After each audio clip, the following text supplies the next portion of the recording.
Hey, SoranotRoxas here. It's been a while since I've made a video. It's actually been, I don't know how long, like probably like a month or so.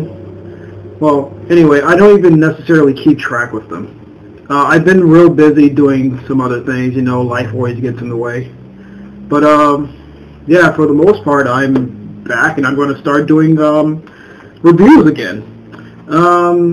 So this one is about a film called Wreck-It Ralph, and I'm sure you heard about it.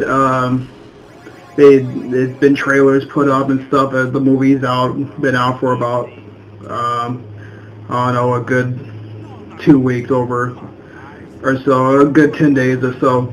And, yeah, and I'm sure you probably heard a lot of talk about it, you know, whether it's good or bad. So you're probably wondering, you know, what is it like? What is the film like? Looking at it from personal perspective, I thought it was great. Actually, it's sort of like this film that I was wondering, you know, whether it was going to work or not. Because you know, you say some video games, people are just like, oh, you know, unless you play video games or unless you're under the age of 30, you don't get it. But yeah, it actually worked out pretty good. Yeah, so if you don't know the plot, here's how the plot goes. There's a guy named Ralph who lives in a game called Fix-It Felix Jr. And in this game, he's the bad guy. And after doing this for over 30 years, he says, "Oh, I'm tired. I'm done with being the bad guy." He's actually at this like this sort of meeting place. And he's talking to all the other bad guys, and he's like, well, my name's Ralph. They're like, hi, Ralph, and it's really funny saying that. And you know, Dr. Robotnik's there, Bowser's there. You get all these video game characters thrown in there, blah blah. Anyway, I'll get to those guys in a second. And you know, he's there. He's just like, I don't want to be the bad guy anymore. So he tries to go and become a hero, and he tries to do this by winning a medal. And he thinks by winning this medal that he'll be revered as a hero in his game. You know, he'd be treated better. He'd be treated equally among his peers and everything like that.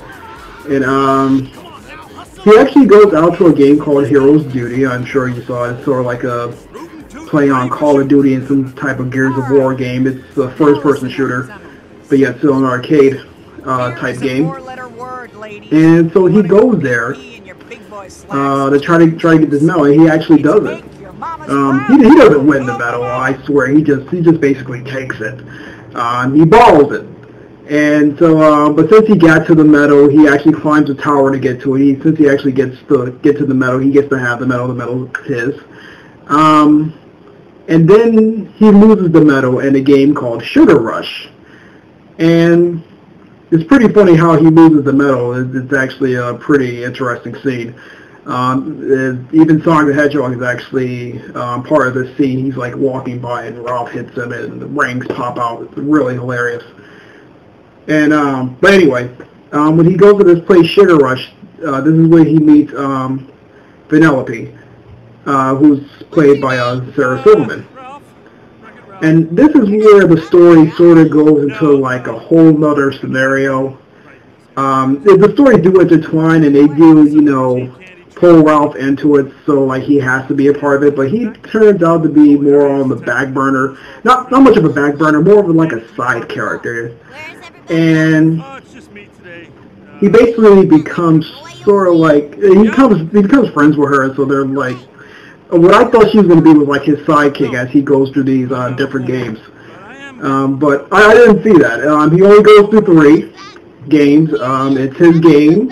I guess that can be counted as one. It's Heroes Duty, which is the first person, and it's Sugar Rush, which is a racing game. It's kind of like a mixture of Mario Kart and Sonic Sega All-Stars Racing. It's actually really great to look at. It's like if Strawberry Shortcake was badass. And by saying that, you know, the cars are going like this. They're going through the loops. They're going side by side. They get the power up. Missile comes out, shoots the guns in place, and it's really awesome. In this world, I love this world. This world is so beautiful, and I'm just saying to myself, how come this isn't a game? You know, I mean, of course they're going to make the game off the movie, but how come, you know, Sugar Rush wasn't a game? You know, it'll be something for girls to play, and, you know, it'll be violent as Mario Kart or something like that. You know, a little cartoon violence, you know, nothing too bad. Sort of like on Kingdom Hearts level where it's like, it'll probably be rated E for everyone.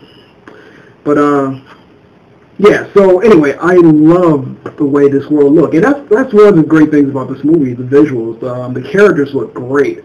These environments are fantastic. The colors in the movie, they just pop out at you. And I want to go see this in 3D. It looks great in 3D. A lot of animated movies look really good in 3D compared to some of the live action ones. So if you're going to go see a 3D movie, at least go see an animated 3D movie. So yeah, beautiful characters. Looks fantastic. Okay, but I'm sort of getting off track here. Let me go back to where I say the story sort of switches. This girl, Vanellope, she wants to become a racer in her game. She wants to win the race, become the top racer, and she has confidence. She thinks that she can win, and you know, and that's, you know, the rest of the story. That's actually the rest of the movie. That's where the rest of the movie takes place, with her wanting to win this race, and it's really important to her. And there's actually this king there that's trying to stop her. Why is he trying to stop her? You know, we don't know. Of course, by the end of the movie, they tell us, and it's actually pretty interesting because they're referring to something from all the way from the beginning of the movie, and then this thing actually turns. I don't want to give any spoilers away. This thing actually that they are referring to, this term, actually turns out, you know, to come back in the end. And this term that they kept referring to actually is a very important point in the storyline. And I just love how it connects to the rest of the movie. It's kind of obvious, you know, but you're just like, you really get into this movie, you get into the characters, you get into everything that's going on, you get into the visuals, and you just sort of forget about it. And so then when they actually bring back this term, you're like, oh, yes, that's it. I totally forgot about that. But, you know, it's fine. It's I thought it was a pretty good twist. So, yeah. So let's see what else that I liked so much. The video game references are pretty great. I would say you have to be more of a, not just a modern gamer, like you just have to be like the Grand Theft Auto 4 generation. You could have been around where arcade times, Pac-Man and stuff like that. So probably I would say more of a younger generation might get some of these jokes. But, you know, if you was a big video game guy back in the 80s or so like that, you know, Pac-Man was your big thing, Cubic was your big thing, something like that. You played Street Fighter 2 and stuff like that. You'll see these characters, you'll get some of these references. Then they have the more updated games like Dance Dance Revolution, the first-person shooters, and, you know, more of the racing games. But for the most part, I would say if you have like a history of gaming experience, you'll probably get all these references, and they are just beautiful. Very, very well done, very well put together. As far as the older generation goes, like somebody's parents or so, I think they'll like the film fine. I think they'll think it's good. Most of us guys who play video games, we will definitely love the movie. You'll love the movie. People who don't play video games, it still is a good movie because it has like a good story, and I think, you know, parents can follow it okay. More of the older generation can definitely follow it okay. I was actually in the movie theater. I went with my friends, and I was actually in the movie theater with, you know, there's some guys brought their girlfriends, parents brought their kids, you know, some kids there. And they were actually well behaved. They didn't speak. I was actually the loudest. Me and my buddy was actually the loudest in the theater. But yeah, you know, of course, we probably got some more of the jokes rather than the little kids did. Like the little kids love Vanellope. Am I saying her name right? Vanellope. The little kids love Vanellope. You know, every time she came up on the screen, you know, they loved her. She makes a joke about a hero's duty sounding like duty, and you know how they're similar and stuff like that. Blah blah. You know, pretty much kids joke. That's a childish joke. I'm just like, oh, you know, oh, that's cute. That's okay. And but the kids love it. You know, they were like, oh no, that was funny. I like her, mommy. She's great. She's the funny one. And I'm just like, okay. Of course, she does get in a good bit of funny jokes actually, and the movie's pretty funny. It's not, you know, laugh out loud funny, but some of the stuff are kind of like, oh, that's a knee slapper. That's pretty funny. That's pretty clever. They are very clever too. These jokes in the movie. And voice acting, fantastic. Of course, the video game characters do great. Sonic the Hedgehog, played by Roger Craig Smith, and you know, he's fine as Sonic. He gets like a little talk scene. He actually explains the plot, which is pretty interesting. More of like the plot, like a plot inside the plot. He actually says, you know, if you go outside your game, you probably saw this in the trailers or whatever. He says, if you go outside your game and you die in somebody else's game, you die for real. And that's important to keep in mind when you have like a character like Ralph, and you know, you love Ralph instantly. He's such a great character. He's played by John C. Reilly, I think that's his name. And you know, good voice acting, such a lovable character. And you actually fear for him going into these other games, because if he dies in these other games, he's dead for real. He's gone. And you know, so you really root for this guy to get through. And you know, when he actually does, you're like, oh yeah, that's great, you know. But yeah, so Ralph was good. And you had Fix-It Felix Jr. And I forgot who plays Felix. I am so sorry, I cannot remember his name. It's Jack something, McBride or something like that. He was good. I thought he's a pretty funny, genetic good guy. Really liked him. Vanellope, already said, played by Sarah Silverman. A lot of people said she was annoying. I thought she was adorable. I really liked her. I thought she was funny for the most part. Yeah, of course, she got some corny jokes and childish jokes, but that's more for, you know, the little kids, the younger generation, for them to get like the hero's duty thing I was just talking about. But yeah, for the most part, I really liked her, and you know, I wanted her to succeed in this movie. And you know, when the story sort of switched to her, I didn't mind. You know, I did want to see that game jumping though. Didn't get to see that. Maybe in the sequel. Maybe in the sequel they might do that. And they actually said they're making a sequel, so I'll be looking forward to that. And then we get down to the Commander, which is played by Jane Lynch, and she is just a riot.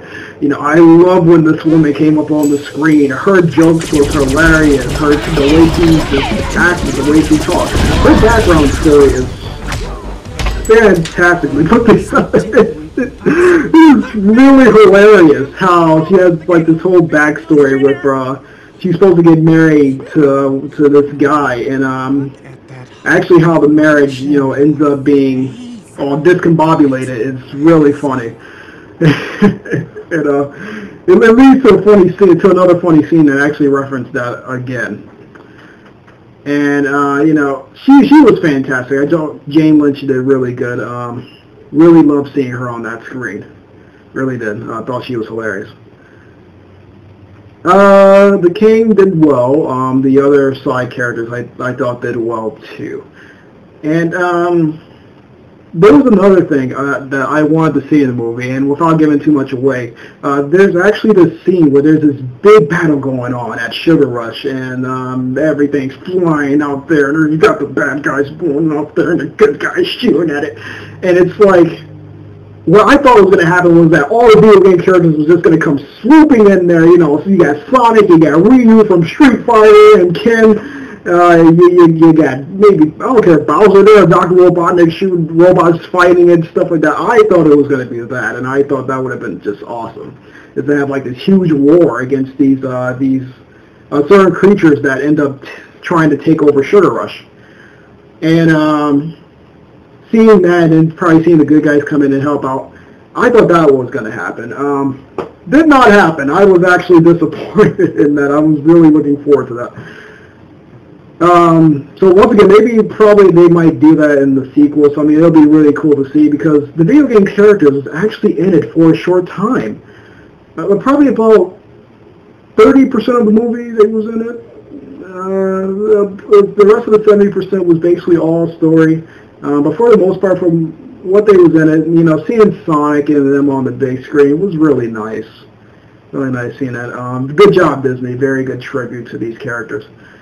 But I wish I saw them again later on in the end. They do make another appearance, at the end, towards the end of the movie. But I really thought that they was going to be part of this big battle scene. Didn't get that. Was kind of disappointed, but it didn't bother me. It didn't take away from the film too much. So, yeah. Wreck-It Ralph is actually a good movie. I still have my ticket. I don't know if you can see that. Bad camera. Excuse me. Yeah, still have my ticket. I went to go see it on, let's see, November 10th, so that was... Okay, sorry. I had to make an edit there. The camera actually fell down. But what I was going to say, yes, last Saturday was the time that I saw it, and yeah, I really had a lot of fun. I went there, I sat down, I did not, I didn't know what to expect. I kept hearing that, it was a good movie. I haven't heard anything bad. Actually, I heard one bad review by it, and I think that was by, Linkara from the guy with the glasses website, if you ever heard of that. As far as Doug Walker's Nostalgia Critic, look that up.